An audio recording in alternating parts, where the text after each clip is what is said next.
사랑하는 성도 여러분, 우리는 늘 무엇이 중요한지 그리고 무엇이 가치 있는지를 판단하며 살아갑니다. 시간을 어디에 쓰고 마음을 어디에 두며 무엇을 남길지를 고민하는 것은 어쩌면 너무나도 자연스러운 인간의 마음일지 모릅니다. 더 의미 있는 선택을 하려 하고 조금이라도 더 남는 삶이 되기를 바라는 그 마음 속에는 어쩌면 우리가 더 좋은 삶을 살고 싶다라는 그 간절함이 담겨 있는 건 아닌가라고 생각됩니다. 그러나 어떤 순간에는 그 판단이 쉽지 않습니다. 눈앞의 결과보다 마음에 더 깊이 남는 일이 있고 가슴속에 머무는 그 고요한 울림보다 사람들의 반응이 더 크게 느껴지는 일도 있습니다. 어떤 일은 해야 할 가치가 있는지 계산하고 판단하기도 하지만 어떤 일들은 설명할 필요 없이 기꺼이 흘려보내는 순간도 있습니다. 오늘 우리가 함께 읽은 마가복음 14장에는 한 여인이 예수님의 머리에 향유를 붓는 장면이 나옵니다. 한 병 가득 담긴 순전한 나드 300데나리온이 넘는 그 값비싼 향유를 예수님께 깨뜨려 부어드린 이 사건은 누구에게는 당혹스럽고 또 누군가에게는 낭비처럼 보였을 것입니다. 그러나 예수님은 그녀의 행위를 아름다운 일이라 말씀하십니다. 그것은 그분의 장례를 준비하는 깊은 사랑이었고 복음 앞에 자신을 온전히 드린 그 사람의 고요한 고백이었습니다. 저는 오늘 이 말씀을 이번 와라스 선교의 그 여러 걸음들과 함께 묵상해 보고자 합니다. 그리고 복음 앞에서 거룩한 낭비란 무엇인지를 조심스럽게 다시 물어보려 합니다. 하나님은 무엇을 기억하시는지, 주님께 드리는 삶은 어떤 방식으로 그분의 기쁨이 되는지를 다 함께 말씀과 함께 살펴보겠습니다.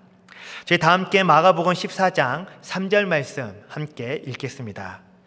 예수께서 베다니 나병 환자 시몬의 집에서 식사하실 때에 한 여자가 매우 값진 향유 곧 순전한 나드 한 옥합을 가지고 와서 그 옥합을 깨뜨려 예수의 머리에 부으니, 본문 속의 그 한 여인은 예수님께 조용히 나아와 그녀가 가진 그 향유 옥합을 깨뜨립니다.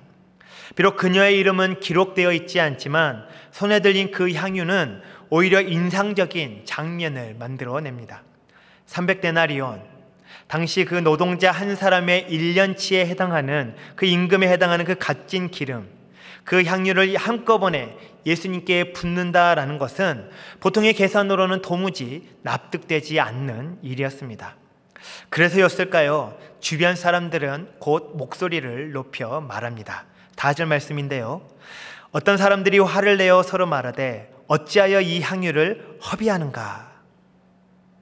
왜 이렇게 허비하는가? 이 비싼 향유를 팔아서 가난한 이들을 도울 수 있었을 텐데 왜 우리는 누군가의 그 헌신 앞에서 쉽게 판단하고 때로는 그 불편함을 느끼게 될까요? 아마도 그 헌신이 내 안에 무엇인가를 흔들기 때문일 것입니다. 내가 드리지 못한 시간, 하지 못한 선택, 따르지 못한 그 사랑이 그 모습 앞에서 거울처럼 드러날 때에 우리는 마음속에 불편함을 느낍니다. 그리고 그것을 낭비라는 말로 감싸며 합리화합니다. 그러나 예수님은 말씀하십니다. 가만두라. 왜 그를 괴롭게 하느냐? 그는 내게 좋은 일을 하였느니라. 주님은 여인의 헌신을 정확히 보셨고 그것이 누구를 위한 것이었는지를 아셨습니다. 이 장면은 단지 그 여인의 용기를 보여주는 것이 아니라 복음 앞에 헌신된 삶이 때때로 얼마나 쉽게 오해받는지를 보여줍니다. 사랑은 계산하지 않습니다. 믿음은 효율을 따지지 않습니다. 복음 앞에 붙들린 자는 더 이상 값을 매기지 않습니다. 이 여인은 무엇을 위해서가 아니라 누구에게 드리는지를 알았기 때문에 그녀의 가장 소중한 옥합을 깨뜨렸습니다. 그리고 그 헌신은 예수님께 영광이 되었고 주님은 이 복음이 전파되는 곳마다 이 여인의 행한 일도 말하여 그를 기억하라라고 말씀하셨습니다. 어떤 사람들은 말합니다. 휴가까지 내서 꼭 그곳을 가야 하나요? 병원 문을 닫고 거기까지 가셔야 합니까?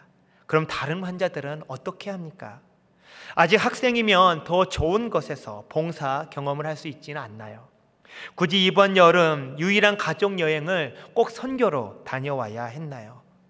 여러 달 준비하고 기도하고 물질을 들이고 시간과 체력을 내어 현저를 익히고 매주 훈련하며 감당해온 이 모든 걸 두고 누군가는 낭비라고 말합니다. 더 좋은 곳도 많은데 굳이 그곳까지 가서 고생하며 돌아오냐는 것입니다. 어느 경우에는 철저히 준비했던 일들이 도리어 더 많은 시간과 수고를 요구하게 되고 때로는 계획했던 것보다 훨씬 더 비효율적으로 흘러가기도 합니다. 공항에서 오버사이즈 수화물 수속에 시간을 빼앗기고 세관에서는 준비한 그 목록과 설명에도 불구하고 젊은 직원이 물품을 모두 꺼내 확인하면서 한참을 지체하기도 했습니다.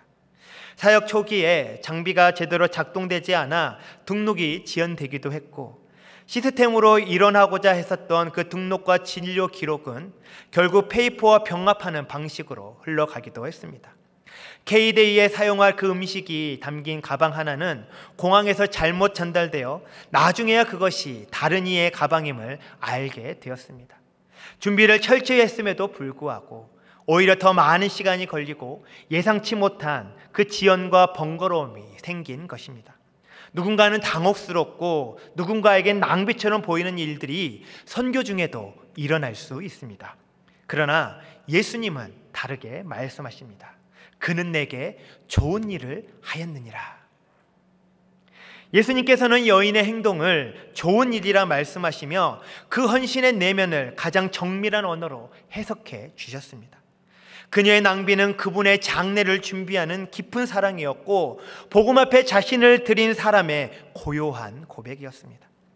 하나님은 무엇을 기억하시는지, 주님께 드리는 삶은 어떤 방식으로 그분의 기쁨이 되는지를 가르쳐 주셨습니다.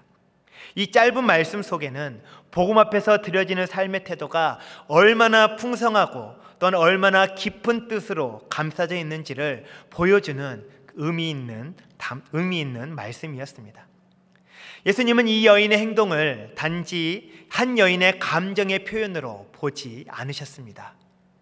또한 낭비로 치부된 그 선택을 옹호하는 데 그치지 않으셨습니다. 오히려 그 여인이 자신도 미처 다 알지 못했던 그 하나님의 구속의 계획 안에서 예수님의 죽음을 준비하는 그 신비로운 역할을 감당하는 것으로 받아주셨습니다. 예수님을 향한 사랑이 그녀의 손을 붙잡았고 그 사랑이 결국 구속의 시간에 미리 응답하는 자리가 되었다라고 가르쳐 주신 것입니다. 이번 와라스 선교지의 이야기들 가운데에서도 본문 속 그 여인의 향유와 닮은 순간들이 있었습니다. 앞서 팀장님이 말씀하신 것과 같이 내과 사역이 한 건물의 2층에서 이루어졌던 날 양쪽 다리에 목발을 짚고 도착한 한 어르신이 나도 꼭 진료를 받고 싶다라고 말씀하셨습니다. 누군가의 판단에는 불가능해 보인 일일 수 있습니다. 이미 지친 시간, 빼곡한 진료 일정, 그리고 좁은 계단. 하지만 그 순간 한 집사님이 아무 말 없이 다가가 그분을 업고 계단을 오르셨습니다. 또 다른 시간, 하루의 진료가 거의 끝나갈 무렵 한 청년이 조심스레 진료소 안으로 들어왔습니다. 소아마비로 인해 몸을 가누기 힘든 분이셨습니다. 그를 치료하기 위해 필요한 시간이 길어질 것을 모두 다 알고 있었습니다. 다른 팀들은 이제 떠나기 위해 준비하고 있었습니다. 왜냐하면 그곳은 산지라 해도 일찍 떨어지고 어두워지면 비탈길을 버스로 타고 내려오는 것이 위험했기 때문입니다. 그러나 의사와 스태프들은 기꺼이 그 자리를 비우지 않고 지켰습니다. 누군가는 그의 손을 잡았고 누군가는 그의 몸을 부드럽게 감싸주며 기다려 주었습니다. 그리고 누군가는 그의 찬발을 만지며 조용히 울었습니다. 그 순간은 단순한 진료나 사역을 넘어선 복음이 눈으로 보이지 않게 흘러간 자리였고 계산을 멈추고 사랑을 택한 이들의 그 거룩한 낭비가 흐르는 시간이었습니다. 사랑하는 여러분, 어떤 사역은 분명한 결과를 남기지 않을 수 있습니다. 몇 명이 회심했는지, 어떤 변화가 일어났는지는 눈에 보이지 않을 수 있습니다. 이곳에 돌아왔을 때 더 이상 우리의 이름과 기억이 그곳에 남지 않을 수 있습니다. 그러나 예수님은 말씀하십니다. 그는 힘을 다하여 내게 하였느니라. 복음 앞에 드려진 사랑은 결과로 측정되지 않습니다. 그 사랑의 진실함과 진심이 주님께 닿아 있느냐, 그것이 중요합니다. 마치 여인이 향유를 부은 이유가 무엇보다도 누구를 향해 부었느냐가 중요했듯이 말입니다. 우리의 삶에도 그런 순간들이 있습니다. 결과가 불확실하고 보상이 따르지 않지만 그래도 주님께 드리고 싶은 그 마음, 선교의 시간은 바로 그러한 시간입니다. 피곤한 하루 끝에 드린 예배, 어설픈 현지어로 전한 그 위로, 이름도 모르는 이를 위해 드렸던 기도, 그 순간들, 그것들은 다 주님 앞에 부어드린 향유였습니다. 미용팀이 현지인들의 그 머리를 자를 때 1년 동안 한 번도 머리를 감지 못한 그를 위해 손으로 엉킨 그 머리카락을 풀어야 했던 시간들, 일반적인 상식과 병증에 대한 이해가 부족해 그분들에게 긴 시간 정성을 다해 설명하며 그들을 치료했던 진료팀의 그 인내, 이름도 낯설고 복잡한 약품 앞에서 당황하지 않고 번호를 붙여 오히려 질서 있고 빠르게 그 약품을 전해줬던 그 약품팀들의 그 지혜, 수많은 이들의 고통을 품고 기도하며 치료했던 그 성도들의 그 간절함, 그리고 누구보다 낮은 자리를 기꺼이 감당하며 기쁨으로 함께했던 저희의 그 자녀들에 이르기까지, 누군가 보기에는 작고 그리고 어리석어 보이는 일들일지 몰라도 그 하나하나는 하나님께 드려진 아름다운 향유와 같았습니다. 이번 선교를 통해 우리가 주님께 드린 그 시간, 물질, 체력, 마음은 계산으로 환산되지 않습니다. 하지만 주님은 그것을 받으셨고 여인의 향유처럼 좋은 일이다라고 말씀하셨습니다. 우리가 드린 작은 순종의 걸음들이 주님의 그 기억 안에 남고 복음과 함께 전해진 일이라는 것을 저희들은 믿습니다. 이제 예수님께서는 그 여인의 헌신을 언급하시며 마지막으로 이렇게 말씀하십니다. 9절 말씀인데요, 다 같이 읽어보겠습니다. 내가 진실로 너에게 이르노니 온 천하에 어디서든지 복음이 전파되는 곳에는 이 여자가 행한 일도 말하여 그를 기억하리라 하시니라. 아멘. 예수님은 이 여인의 이야기를 복음과 함께 전해질 이야기로 삼으셨습니다. 주님은 그 헌신을 단지 한 사람의 믿음으로 끝내지 않으셨습니다. 세대와 시대를 넘어 복음이 전해지는 모든 자리마다 기억되기를 원하셨습니다. 왜일까요? 복음은 이론이 아니라 누군가의 그 삶을 통해 전해지는 아름다운 소식이기 때문입니다. 복음은 언제나 말과 삶이 함께 움직입니다. 향유의 향기와 깨뜨리는 행동이 분리되지 않듯이 복음의 메시지와 헌신의 삶은 결코 분리될 수 없습니다. 이 진리는 와라스 선교지에서도 선명하게 드러났습니다. 저희가 의료사역과 BBS 사역을 위해 마을회관과 보건소를 찾았을 때 그 소식을 들은 많은 현지인들이 이미 줄을 서서 대기하고 있었습니다. 하루에 수백 명이 몰리다 보니 밖에서는 긴 대기줄이 이어졌고 점심시간이 되자 음식 장수와 아이스크림을 파는 이들까지 몰려와 현장은 하나의 장터같이 북적이었습니다. 그 북새통 한가운데 센터에 계신 후원 목사님께서 복음의 말씀을 전하셨습니다. 여러분께 좋은 소식과 나쁜 소식이 있습니다. 어떤 소식을 먼저 듣고 싶습니까? 나쁜 소식이요, 사람들이 대답했습니다. 나쁜 소식은 여러분 모두가 죽게 된다는 것입니다. 사람은 단순히 늙어 죽는 것이 아닙니다. 성경은 모든 사람이 죄를 지었으므로 사망이 모든 사람에게 이르렀다라고 말씀하십니다. 사람들은 순간 침묵했고 당황했습니다. 그러나 낙심하지 마십시오. 좋은 소식이 있습니다. 한 번 죽는 것은 사람에게 정한 것이요 그 후에는 심판이 있으리라고 하셨지만 하나님께서는 우리를 그리스도와 함께 살리셨습니다. 주 예수를 믿으십시오. 그리하면 너와 내 집이 구원을 받으리라 말씀하십니다. 이것이 바로 복음입니다. 그리고 바로 그 자리에서 말씀과 삶은 만났습니다. 복음은 말로만 선포되지 않았고 곧바로 우리의 손과 발, 얼굴과 시간 속에서 드러났습니다. 여인의 향유가 향기와 헌신으로 함께 부어진 것처럼 목사님의 메시지와 선교팀의 헌신도 하나의 복음이 되어 흐르기 시작했습니다. 등록팀은 반복적으로 생년월일을 계산하며 손으로 계산을 이어갔고, 약품팀은 익숙하지 않은 그 약품명을 대신해 번호를 붙이고 빠르게 분류하며 약을 드렸습니다. BBS팀은 고산지대와 부족한 산소 속에서도 그 아이들의 눈높이에 맞춰 함께 뛰고 웃으며 그들을 품었습니다. 미용팀은 엉킨 머리를 풀고 더러워진 그 머리를 깎으며 하나님의 형상을 회복시키는 그 마음으로 사람들을 새롭게 빚어드렸습니다. 아이들은 불평하지 않았고 매 순간 열심을 다해 섬기며 모든 일에 기꺼이 참여했습니다. 말씀이 선포된 그 자리에서 곧바로 향유의 향기가 퍼졌습니다. 이 모든 섬김은 복음과 함께 전해진 향기로운 향유였습니다. 우리는 선교를 통해 무언가를 이루었다라고 말하지 않습니다. 그러나 분명히 말할 수 있는 것은 우리가 복음과 함께 걸었고 복음을 위해 드렸다라는 것입니다. 그리고 주님은 그것을 기억하십니다. 마치 여인의 이름은 언급되지 않지만 그녀의 행위는 복음과 함께 남게 된 것처럼 말입니다. 저희 선교팀은 페루를 떠나 뉴저지로 돌아왔습니다. 그러나 사역은 끝나지 않았습니다. 복음은 여전히 저희들의 삶 속에서 이어지고 있기 때문입니다. 선교의 기억은 기록으로 끝나는 것이 아니라 다시 살아가는 그 삶으로 이어져야 합니다. 그것이 일상 속에서 옥합을 깨뜨리는 일입니다. 복음은 여전히 누군가를 기다리고 있습니다. 복음은 누군가가 드린 그 거룩한 낭비 위에서 피어납니다. 그리고 주님은 그 헌신을 기억하십니다. 예수님은 우리를 자격이 있어서 부르신 것이 아닙니다.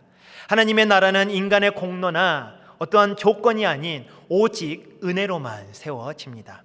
오히려 그 부르심은 전적으로 그 하나님의 주권적인 은혜이며 그분의 기쁘신 뜻에 따른 무조건적인 선택입니다. 그리스도께서는 그 거룩한 사랑으로 우리에게 은혜를 부어주셨고 우리는 그 은혜로 말미암아 오늘을 살아갑니다. 그렇기에 우리가 사랑을 나눠야 될 이유는 분명합니다. 받았기 때문에 주는 것. 이것이 복음의 질서입니다. 이 사랑은 인간의 계산이나 보상으로는 헤아릴 수 없는 오직 하나님만이 주실 수 있는 그 전적인 은혜입니다. 그 은혜 앞에서 우리는 더 이상 가진 것을 움켜쥐지 않고 아낌없이 흘려보내는 삶으로 부르심 받았습니다. 우리가 나누는 자로 계속해서 살아간다면 우리는 예수님의 형상을 닮아가는 것입니다. 사랑하는 여러분, 저는 여러분이 이 땅에서 한 번의 감동으로 머무르지 않고 복음 때문에 계속해서 주는 사람, 다시 나누는 사람으로 살아가기를 원합니다. 제가 저희 선교팀에게도 이야기했는데요, 선교는 한 주간의 삶이 아니라 한 생애, 전생애의 삶입니다. 선교는 끝났지만 주는 자로서 정말 예수님을 따라 다시 세상 속으로 나아가기를 원하는 그 삶을 살아갈 때에 주님께서는 우리를 부르신 그 부르심에 맞게 우리의 삶을 통하여 우리에게 드린 삶의 향기를 기쁘게 받으실 줄 믿습니다. 한 여자분이 생각이 납니다. 안경팀에서 정말 이 여자분께서 예수님을 믿고 싶다며 정말 기도받고 싶다라고 저에게 소개해 주시며 연결해 주셨습니다.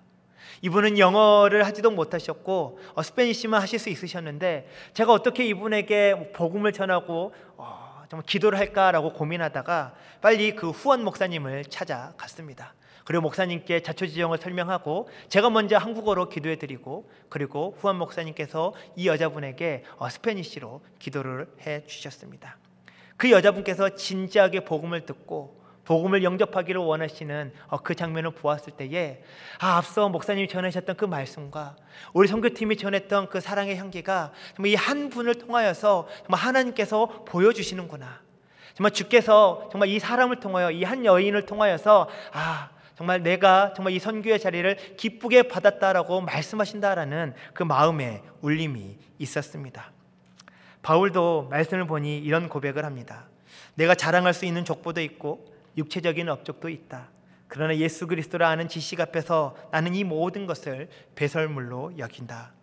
어느 날 갑자기 찾아온 그 사랑이 그의 모든 가치를 바꾼 것처럼 이 여인에게 찾아왔던 그 사랑이 이 여인의 인생을 바꾼 장면을 보게 되었습니다.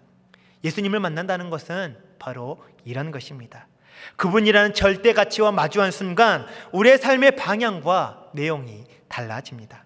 진짜 가슴과 가슴이 맞닿는 순간 지금까지 중요하게 여겼던 것들이 힘을 잃고 그때부터 거룩한 낭비가 시작되는 것입니다. 사람들은 이렇게 말합니다. 미쳤다. 쓸데없는 짓이다. 실제로 가룟 유다는 향유를 붓는 그 여인을 향하여 왜 이렇게 낭비하느냐라고 비난했습니다. 하지만 예수님은 그것을 사랑의 표현으로 그리고 복음에 합당한 반응으로 받아주셨습니다. 우리는 이제 그런 낭비를 두려워하지 않아야 합니다. 오히려 그런 낭비가 우리 안에 자주 그리고 계속해서 일어나야 합니다. 세상의 계산에 맞지 않지만 천국의 기쁨과 가치에는 너무나 당연한 행동이기 때문입니다. 사랑하는 성도 여러분, 여러분은 지금 세상의 눈엔 이해되지 않는 그 낭비 같은 선택을 하고 있습니다. 그러나 하나님은 이 걸음을 거룩한 낭비로 받아주십니다. 그분의 나라를 위해, 복음의 기쁨을 위해, 잃어버린 한 영혼을 위한 그 잔치를 위하여 여러분은 이 길을 걷고 있습니다. 언젠가 여러분도 알게 될 것입니다. 지금 이 수고와 이 시간이 그 하늘의 보호 앞에 얼마나 귀한 일이었는지를. 그러니 오늘의 그 수고를 아까워하지 마십시오. 하나님은 여러분의 이 거룩한 낭비를 기억하시고 더 깊은 은혜로 인도하실 것입니다. 함께 기도하며 정말 그 길을 걸어갈 때마다 부어주시는 그 확신과 응답이 여러분의 삶을 통하여 기뻐하시는 그 하나님의 놀라운 은혜와 사랑에 감격하며 찬양하게 하실 것입니다. 오늘 저녁에도 이 은혜가 말씀을 듣고 또 선교의 자리에 헌신한 모든 주님의 종들 가운데에 풍성하게 임하시길 주님의 이름으로 축복드립니다.